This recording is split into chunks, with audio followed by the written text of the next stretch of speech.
I've completed working the trail and I've stopped right at the junction where there's the V and where we have the exchange of workers. So I take the worker from the trail and I go through the two pairs which were the plat. So it's a cross, twist, cross with each one of them. So now the worker from the trail, as you can see it's pulling the trail, is on the far right hand side. The two workers from the plat are on the left here. I place a pin between those two workers right at that pinhole. And I need to close that pin, so it's a cross, twist, cross, another cross stitch.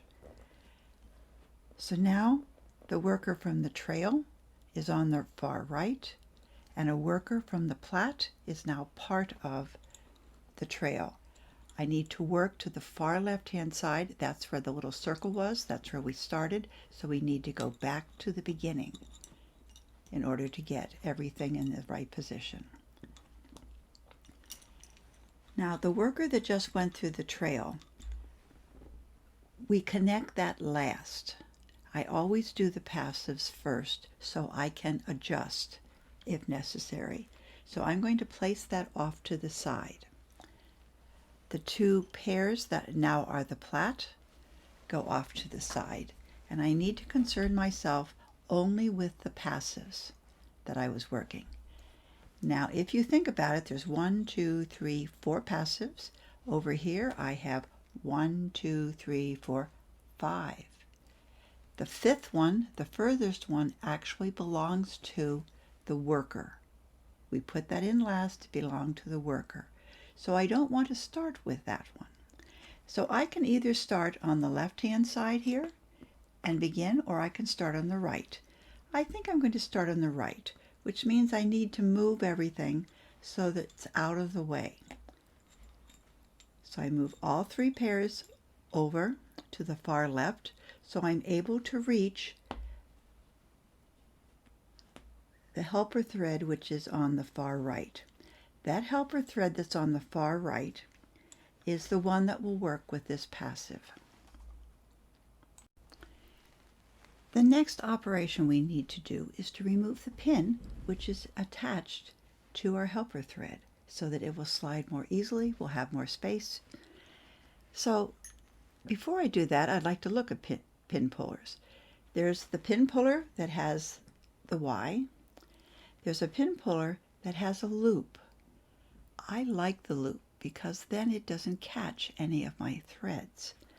Or many of the pushers, the little cup on the end, you can put underneath the pin and pull up the pin.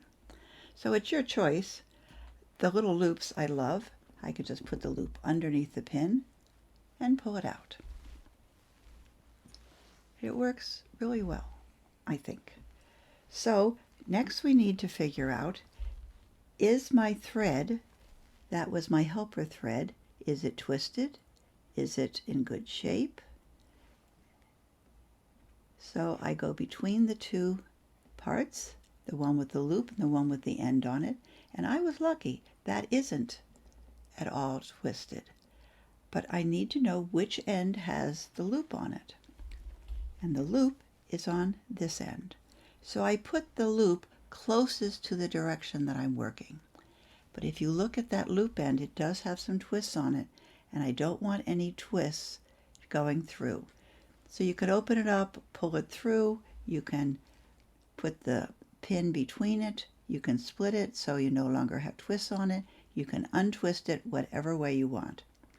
But I now have a loop without twists on it. I'm going to just leave it right there for the time being.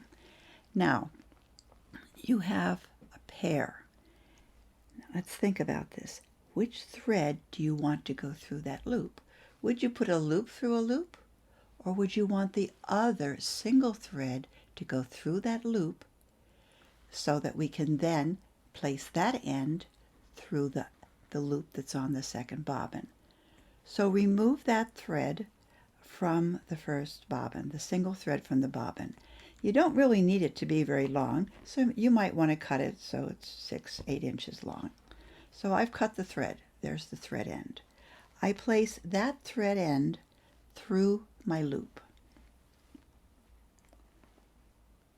And the whole objective is not to have to use a crochet hook, so that loop became the crochet hook. I can pull it so it goes through the loop, and it works if you have a little bit of the thread so it's not too tight in the beginning, because then it can pull it through. Pulls it through, and you can just pull the end. I remove the loop from the end, and I have my first sewing done, and it was easy. So this loop that's still on the bobbin has to somehow take this end inside of it. So we need to get the loop, the thread inside this loop that is on our bobbin. So we don't really need the thread that's on the bobbin, so we can unfurl the bobbin and find the end and remove it, and if you don't have any patience, you can cut it. But then, of course, you would be wasting part of your thread. But this is very thin thread, so it doesn't really much matter. So I don't lose the loop. I'm going to put a pin through it, so I know where it is. I'm going to cut my thread, and I'm going to remove the thread which was on the bobbin from the loop. Next, you want to put the end of your thread through the loop. So untwist your loop, open up your loop, and put the thread through that loop. Now, as you remember, I didn't put enough thread on this particular piece, so I don't have a very big loop to work with. But I'm going to put the thread through the loop. I placed my scissors inside the loop so that you could see that the thread is inside the loop and there aren't any twists on my loop. It's open, the thread goes right through it. Well, now I need to pull the loop through. And if you remember the drawing in the beginning, I showed you that we want to hide the end of this thread inside this part of the trail. But it's not the end that will be inside, it's the loop formed by this loop pulling on the long thread, so that the loop that's on the scissors will go into the middle of the trail, and then it will form a loop with this one, which will go up inside like that. I'm hoping that makes sense. But what we're trying to do is bury the end so we don't have to sew and knot. So I undo the thread, which is the other end of the loop. So if I pull on this thread, you should see the loop slightly move.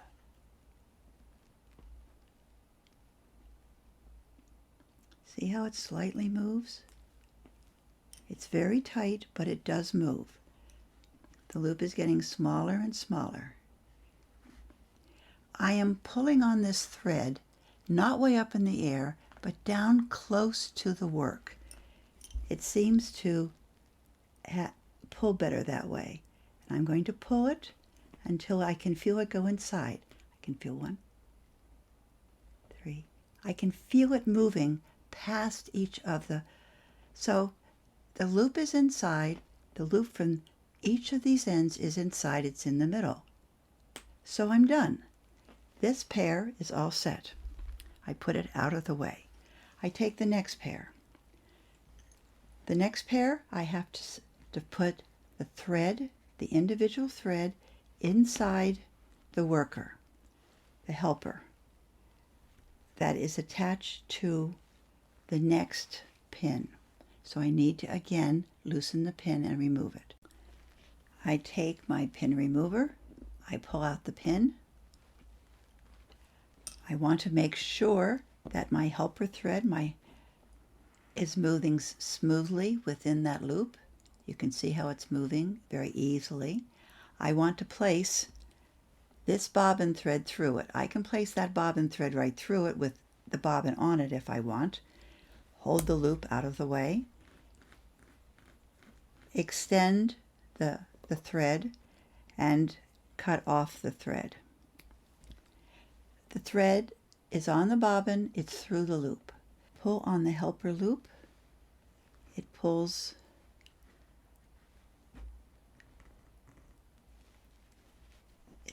the white thread through. Now remember how I said you should always leave a little extra space there? I didn't. So I'm going to take it back out again. Make a little space of white thread. I wanted to show you what happens when you don't. You can't pull it through. Take and pull it through. Let go of your extra little space and the thread will come right through. So don't pull it tight. Keep your little extra piece of thread there. It's really important. I now have an end which must go through the bobbin that has the loop on it. So let's open up our loop. Because there's not much space, I'm going to put a crochet hook through it.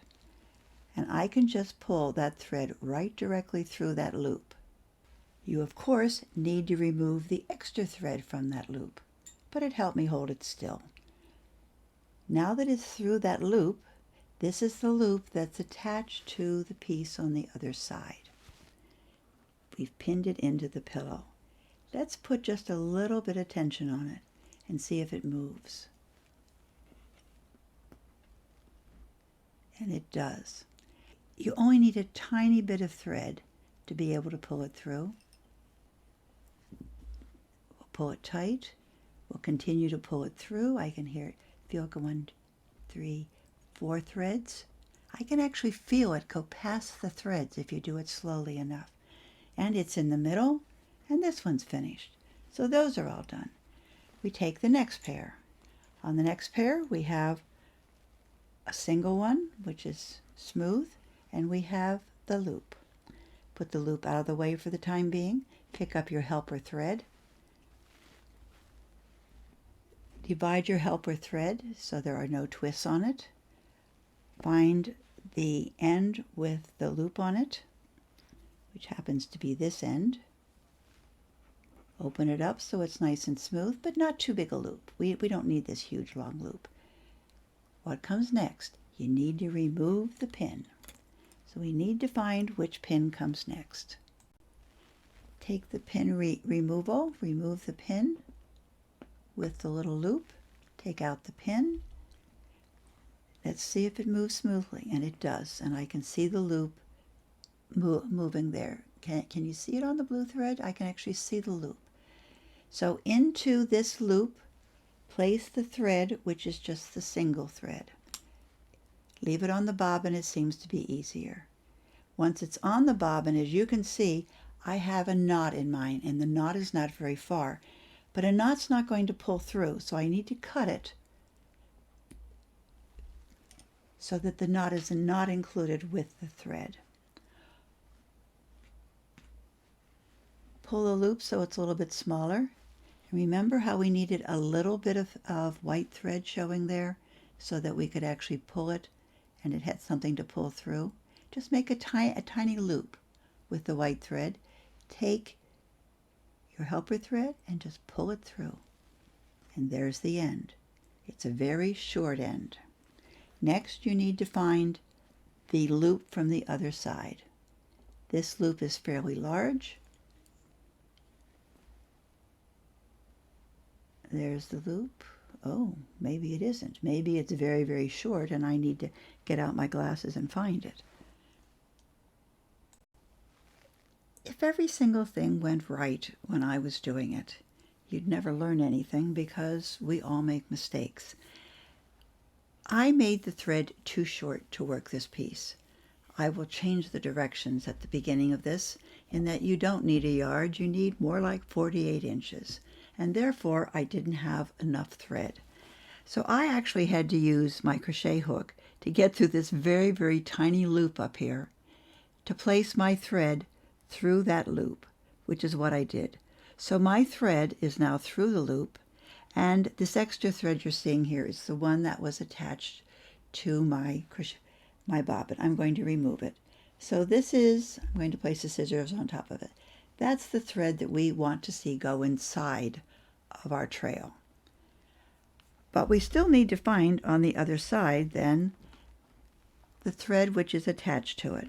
It's pulling in my loop very, very slowly. But do you see the thread moving? It's going inside. 3, 4. I think I want to do it one more thread. There it goes. So now the end of this thread, the loop of it, is inside, and you can see the end is still outside. So I finished with that one as well. I pull up the last one. And the last one, you need to find the pin that goes with that one as well. A caution to you. This is the pin that is the last pin, but the pin right next to it, where my crochet hook is pointing to, is the pin which is attached to the worker. Make sure your threads are above that pin and not below it and around it, which is where they were. If they had stayed below that pin, you'd have an extra loop of thread.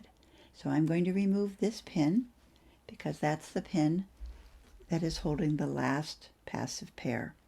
I'm going to sew in. As you can see, this one has the loop on it. This is the single thread. So this single thread is sewn into this purple helper thread. I'll move the purple helper thread down to where I can use it.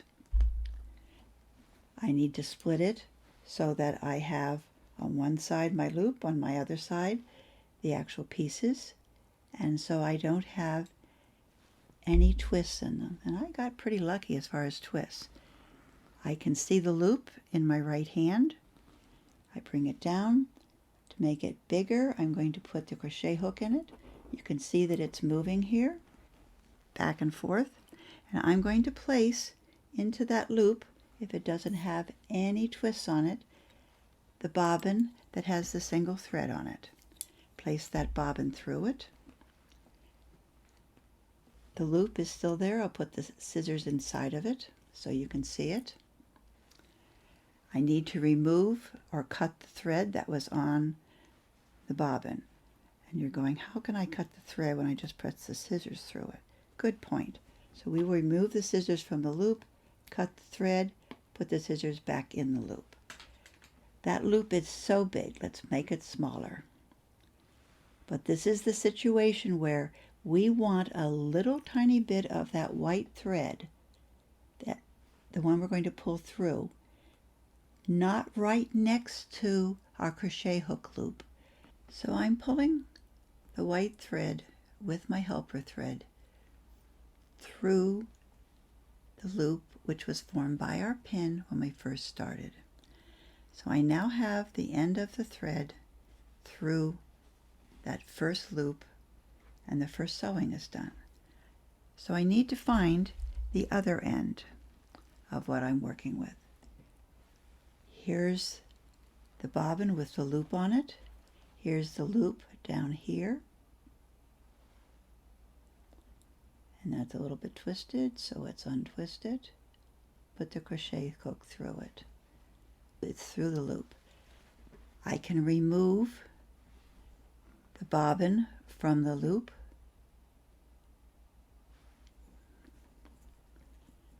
I'm just going to cut it off. Take off that extra thread. So now I have a loop, and I have the end of my thread through the loop. That loop was attached to the piece which is pinned onto the pillow. Unpin the thread from the pillow, and if I pull on this thread, I should see the loop get slightly smaller.